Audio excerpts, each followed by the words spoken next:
Hello everyone, welcome back to L education tutorial. तो आज हम बात करेंगे एक ऐसी घटना के बारे में जो अभी हाल ही में हुई है और वह बड़ी ही चर्चाओं में व सुर्खियों में छाई रही है। तो आप जैसे कि पीछे बोर्ड पर देख ही रहे हैं, आज मैं बात करूंगी ट्विन टावर सिस्टर्स के बारे में, जो कि ये नोएडा में स्थित दो टावर थे। और यह जो ज्यादातर अपनी सुर्खियां जो इसने बटोरी थी वह बटोरी थी अपनी ऊंचाई को लेके।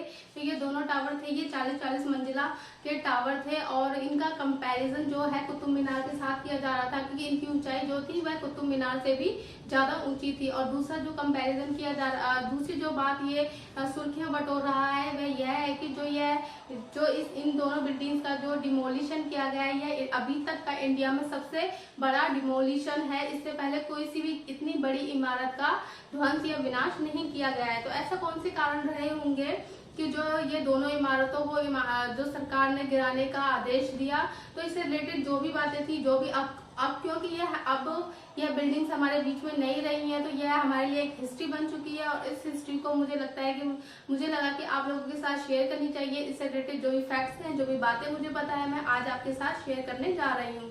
तो जैसा कि मैंने सबसे पहले आपको बताया कि ये जो ये ट्विन टावर थे, ये कहाँ पे है, ये नोएडा में थे, जो कि अब हमारे बीच में नहीं रहे हैं। ये 28 अगस्त 2022 को 2:30 बजे के करीब ये दोनों टावर्स, इन दोनों को गिरा दिया गया है, इनको विनाश कर दिया गया है।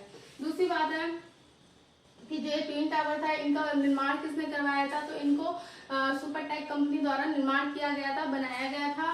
तो और अब चलिए इससे रिलेटेड बात करते हैं कि इनका निर्माण किस तरीके से हुआ था। तो जो ये सुपरटेक कंपनी थी, तो जो नोएडा में एक लैंड था, जो प्लेस था, वहाँ पे इस सुपरटेक कंपनी ने नोएडा में स्थित कोई लैंड खरीदा। वहाँ पे इन्होंने सबसे पहले अपना ओरिजिनल प्लान बनाया था कि हम उस लैंड पे 14 बिल्डिंग्स बनाएंगे, जो कि 9 फ्लोर्स की होगी।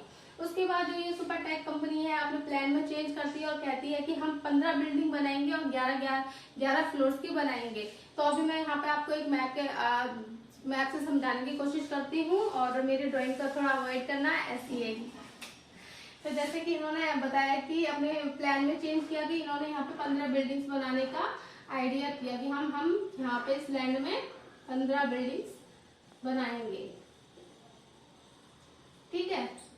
और जो ये एरिया है, यहाँ पर हम लोगों को ग्रीन एरिया या पार्क अवेलेबल करवा देंगे, ठीक है। तो इन्होंने जैसे ये अपार्टमेंट के फ्लैट कट किए, तो लोगों ने देखा कि भाई अच्छी जगह में सिचुएटेड है और फ्लोर पे ठीक है और सुख सुविधा के अकॉर्डिंग सारी फैसिलिटी मिल रही है। तो लोगों ने क्या किया, इनमें बुकिंग लगा दी, खरीदना शुरू कर दिया, ठीक है। तो इसके बाद जो ये बिल्डिंग्स हैं, जो ये अपार्टमेंट्स बने हैं, तो इस सोसाइटी का नाम क्या रखा गया, एमराल्ड कोड नाम रखा गया। तो उसके बाद क्या होता है, ये जो सुपरटेक कंपनी के लोग हैं, इनकी नीयत खराब हो जाती है, ये अपना प्लान फिर से चेंज कर लेते हैं। और जो ये ग्रीन पार्क की वाली जो एरिया है, जो प्लेस है, यहाँ से यह जगह हटा के इसी जगह के अंदर ये जो ट्विन सिस्टर हैं,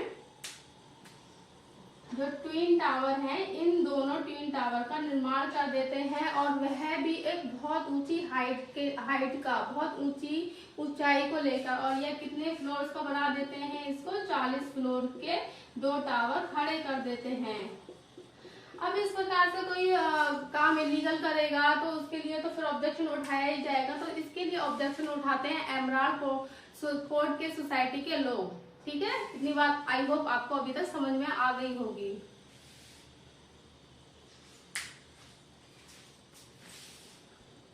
तो इस प्रकार से जो एमराल्ड कोड के रेजिडेंट्स हैं अपनी शिकायत लेकर पहुंचते हैं नोएडा अथॉरिटी वालों के पास कि भाई इतना बड़ा इलीगल काम हो रहा है, तो आप इसको रोकिए। लेकिन जो ये अथॉरिटी वाले लोग हैं, ये पहले से ही जो सुपरटेक कंपनी के लोग हैं उनके द्वारा खरीदे जा चुके होते हैं। जो सुपरटेक कंपनी के लोगों द्वारा ये कर्मचारी खरीद लिए जाते हैं, इनको मोटा पैसा खिलाया जाता है। इस प्रकार से ये जो अथॉरिटी वाले हैं, इन लोगों की कोई सुनवाई नहीं करते। इसके बाद ये रेजिडेंट्स वाले पहुंचते हैं इलाहाबाद हाई कोर्ट के पास। तो इलाहाबाद हाई कोर्ट में इस पूरे मामले की छानबीन की जाती है और देखा जाता है कि जो ये दोनों टावर है, ये इलीगल तरीके से बनाए गए हैं और इनको गिराया जाना चाहिए। लेकिन इतनी आसानी से जो सुपरटेक कंपनी है, जो इतने बड़े बिल्डर हैं, वह इतनी आसानी से इस बात को कहाँ मानने वाले थे। उन्होंने तो कुछ अच्छा बड़ा प्लान करके ही अपने मुनाफे के लिए इन दोनों टावर्स का निर्माण करवाया था। तो उसके बाद ये रेजिडेंट्स के लोग और जो सुपरटेक कंपनी के लोग हैं, इनके द्वारा मामला खिंचता हुआ कहाँ पहुंचता है, सुप्रीम कोर्ट के पास। और जहाँ पर सुप्रीम कोर्ट में भी इस पूरे मामले की सुनवाई या कार्रवाई की जाती है। और अंतिम निर्णय जो सुप्रीम कोर्ट लेता है, वह भी यही पाता है कि जो ये दोनों टावर हैं इनका निर्माण इलीगल तरीके से करवाया गया है, और जिस पर कि ये सुप्रीम कोर्ट अपना फैसला सुना देता है। 2021 में ही ये अपना फैसला सुना देता है।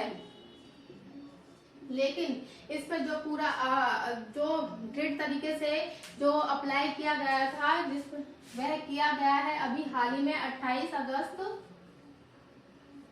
2022 को, जो जिसके दौरान जो 2:30 बजे के करीब